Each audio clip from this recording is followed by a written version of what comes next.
Hello, my name is Andrew Brooks. This is another presentation of nonlinear existentialism. Main title is Memory, subtitle CA3 and PNBAL. This presentation is given as a continual detailing of fleshing out nonlinear existentialism. Sometimes I go more in a philosophical point of view, other times more towards engineering, neuroscience. This one's, as with many other ones, kind of straddles both sides.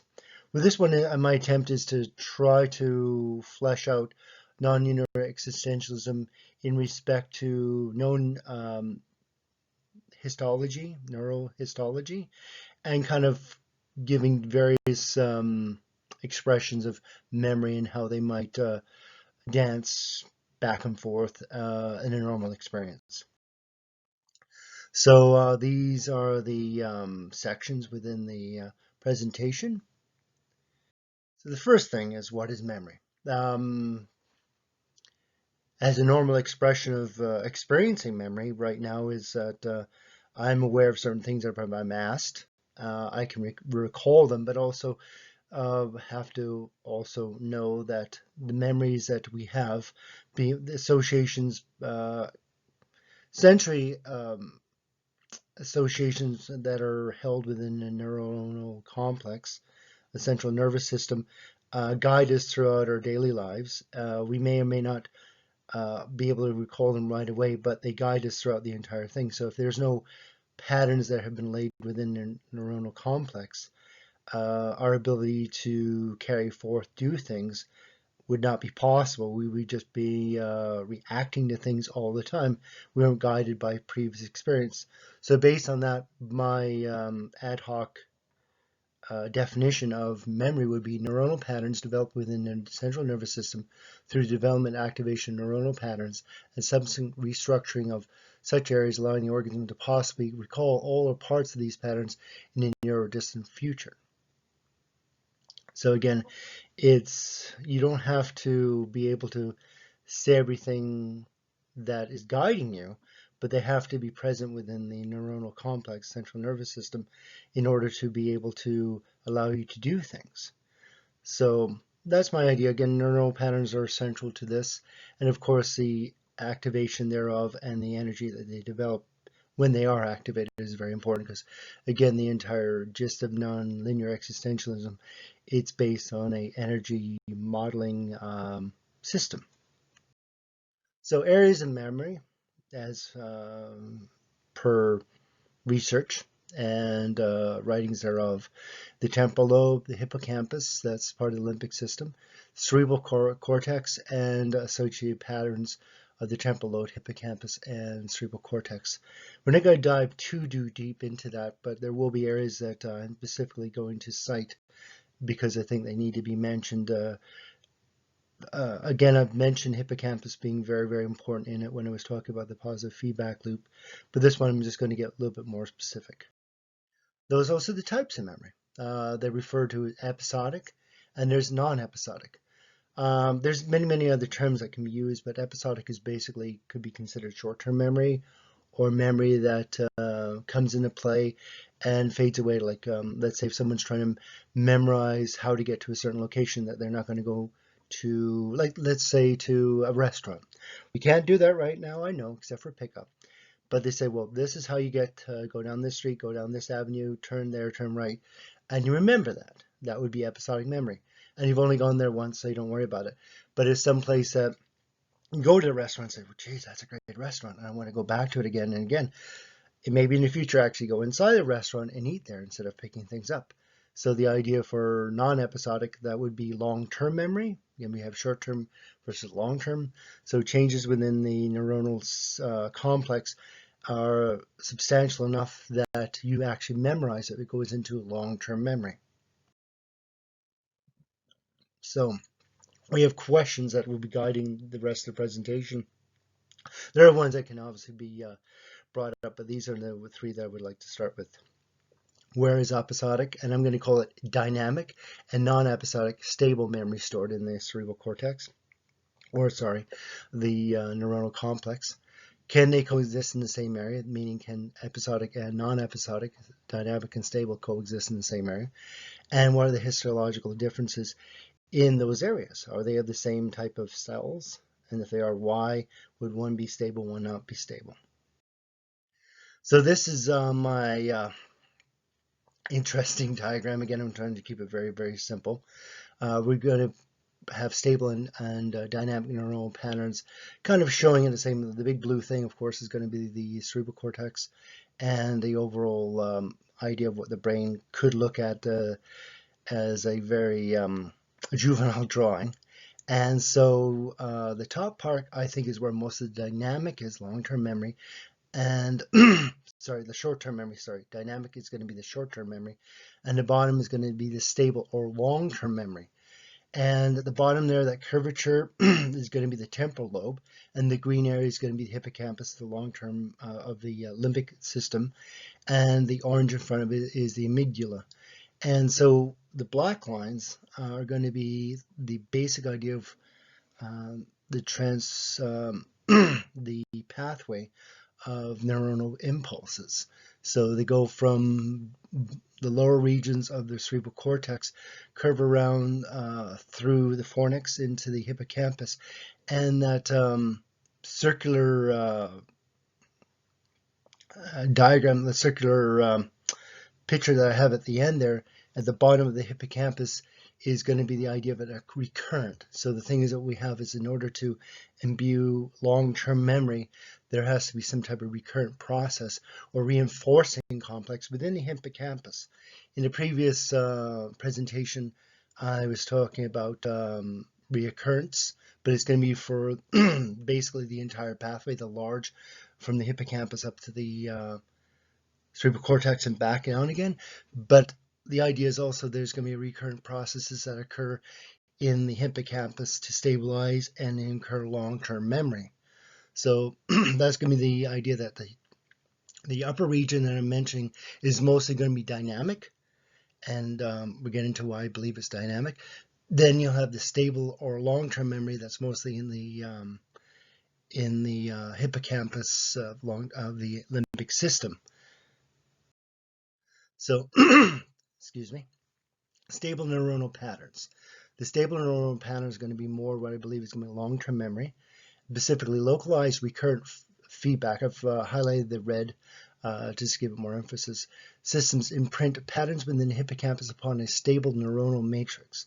Due to this recurrent feedback circuitry, along with influences with the VTA, that's what I mentioned before, with feedback into the system, the primary needs baseline or activation levels, set levels of neuronal energy are maintained and compared against input into the hippocampus. This is the big idea about the positive negative feedback loop that is essential to nonlinear existentialism, that there's a set energy amount that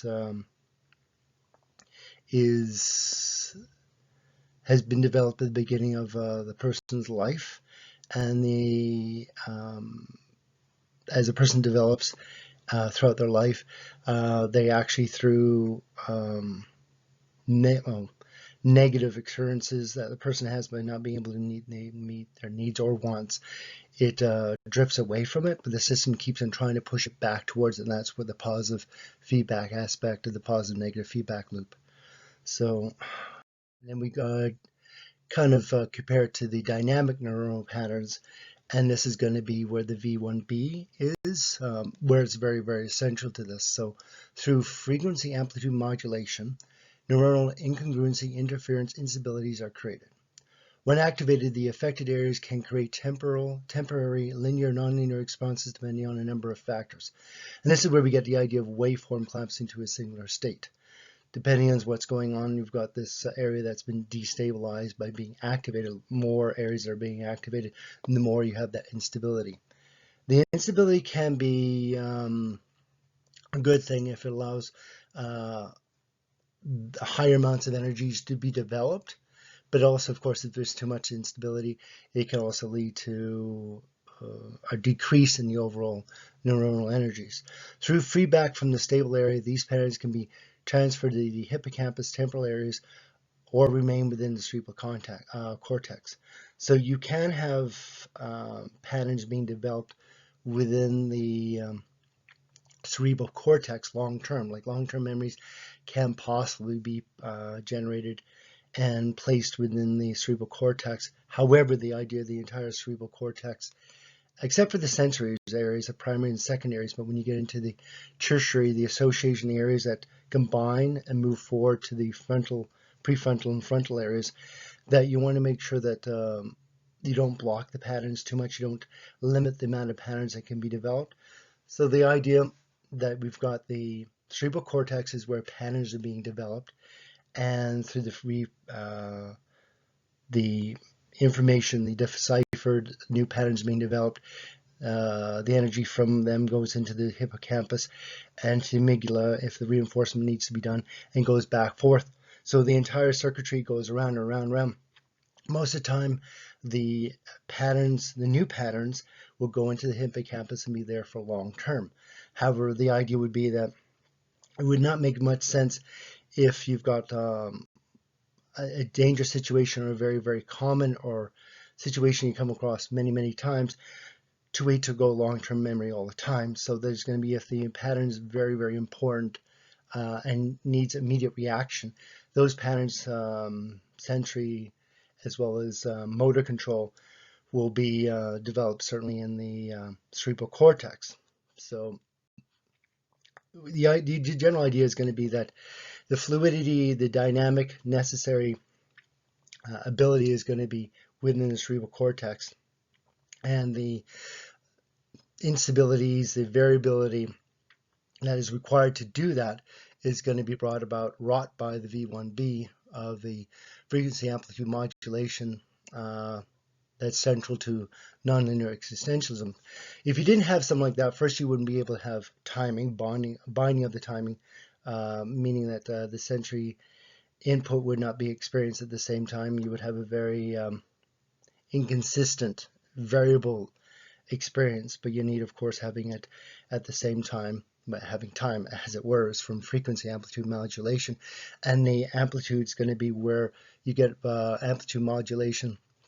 It puts the patterns at play, not the central, not the sensory, not the primary, secondary areas, because if you had too much modulation at those times, again, sensory input would be all over the place, and the experience that the person would come upon would be very hard to deal with, to manage.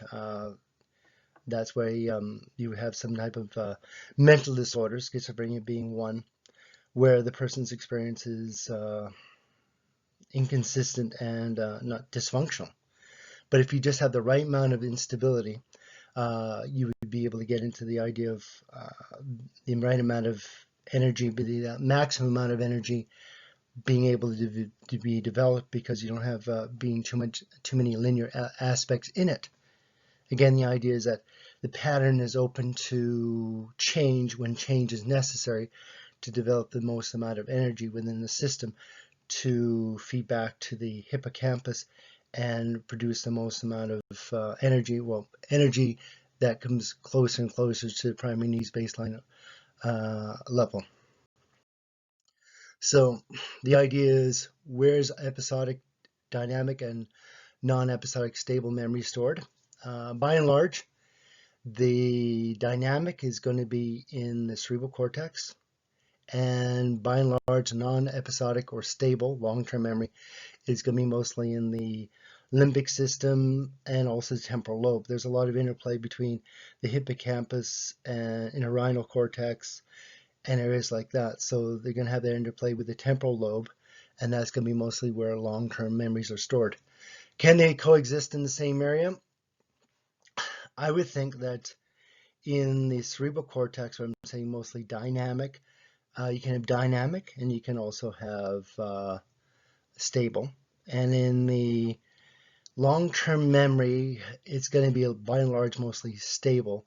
There's going to be some the system is able to be dynamic, but because of the histology, which we're going to be getting into next, the cell types lend itself mostly to being relatively stable, and the V1B that I'm been along believing that theorizing, as it were, that V1B lends itself enough dynamic aspects to the cerebral cortex so the patterns can be moved. So they're going to be more towards being dynamic or variable. And histological differences. Well, that's very, very important. I've talked at length, of course, in this and other presentations about V1B in the cerebral cortex being the region that has additive amounts of instability to the cerebral cortex and also to the energy patterns that flow through it. And I've mentioned before at a higher level that I believe the hippocampus is where energy goes towards and is compared to the primary needs baseline or baseline level, activation level. So this is a wonderful diagram. I did not do it. As you can see from my previous diagram that I presented in this presentation, that they aren't the same quality or detail, but Trotsky in September 2013 gave this in his computational models of neuronal systems lecture. And so it's a wonderful diagram, a lot more detail that I could offer, and I've given the link below where you can find it. And this is the overall idea. So this would be kind of like oriented the same way that I showed in my diagram, that to the right side is where the input would be coming through, and to the left is where it would be going out. The area that I'd like to concentrate on quite a bit, and I believe, is the region where the primary needs baseline or activation level is developed, and where the comparison occurs is going to be the blue area, and that's CA3.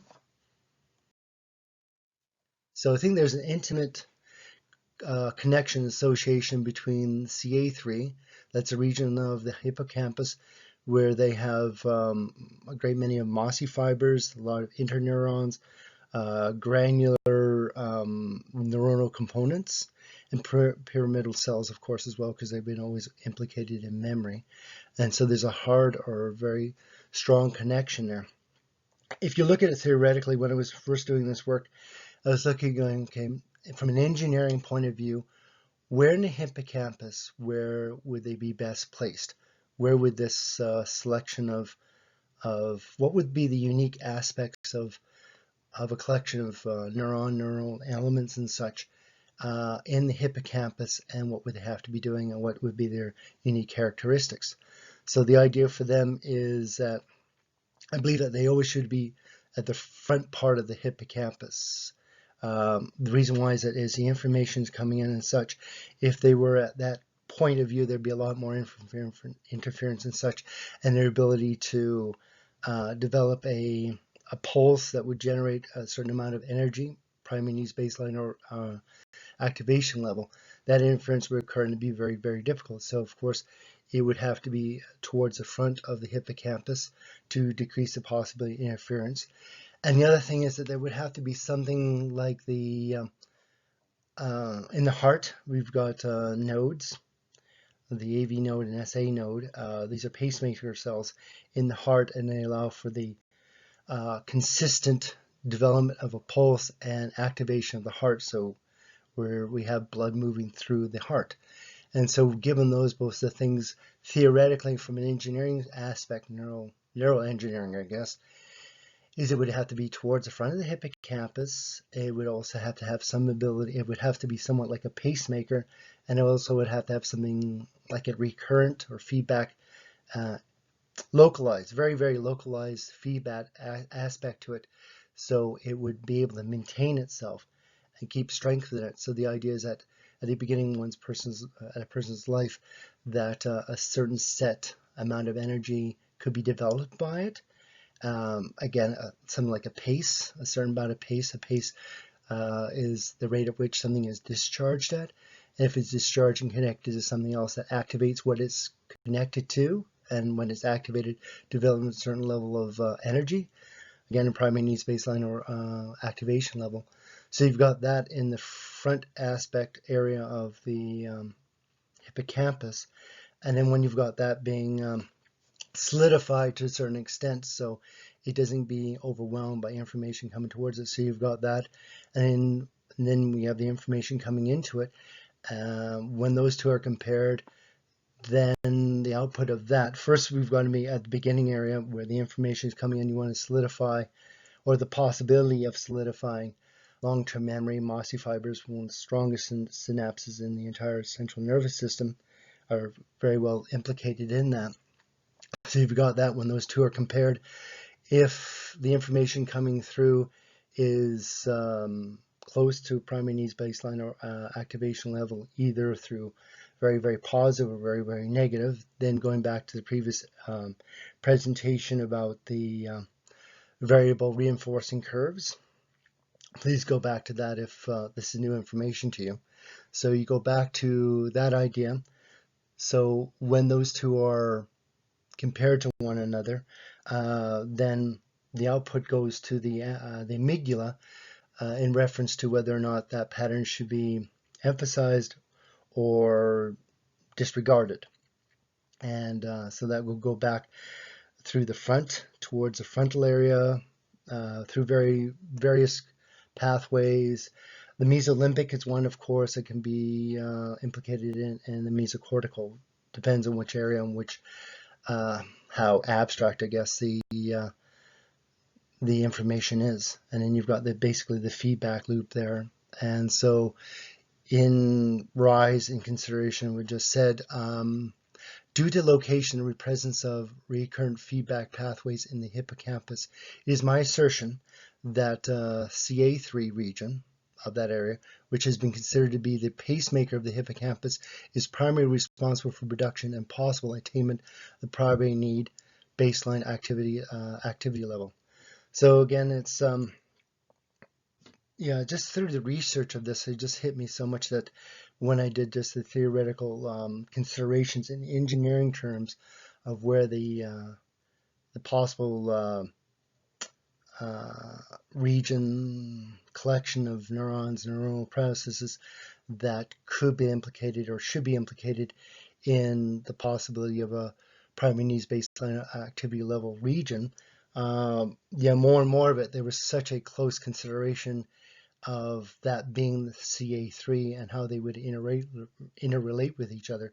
So again, the input region of the hippocampus, again, it's not completely one directional, but most, there is some back and forth, but mostly it goes into the hippocampus, interrhinal area and such like that around it to, I guess would give it more specific channels going into the hippocampus.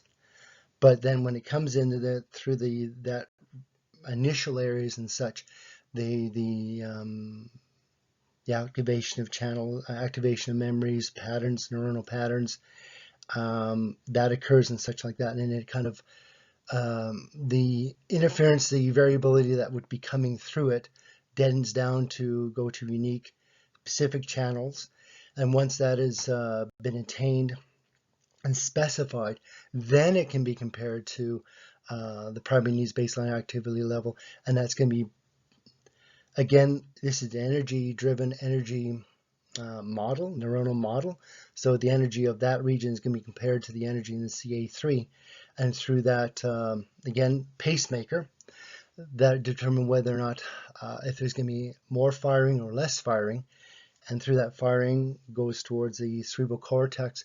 And if we've got patterns that should be solidified or not solidified or not. But again, this is in order for any long-term patterns to be developed in the cerebral cortex, that would have to be very, very important for that to occur. And mostly that would be for the for patterns that are seen multiple times, as well as something for safety.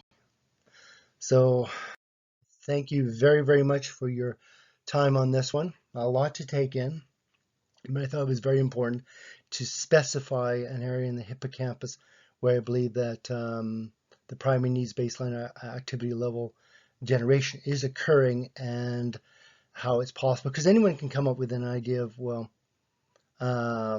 this is generally an idea there and this is generally an idea there in the brain. And that's why when I first was developing this theory many years ago, that V1B, I thought that it had to come from something that could possibly occur in theory. I mean, even if it isn't V1B, the actual ideas and formulations and processes that I've put forth, I think have merit to it. But if you aren't able to flesh out to something that can possibly occur in the neuronal circuitry within the brain, then it kind of fades away. And that's why I'm thinking that I needed to do this for the hippocampus, is that even though in the literature it does make mentions of pacemaker, I wanted to just give it more flesh on the bone, as it were, and to say, well, what does this pacemaker perhaps have to do with the overall system that we know as the central nervous system? So thank you very, very much for your time, and take care.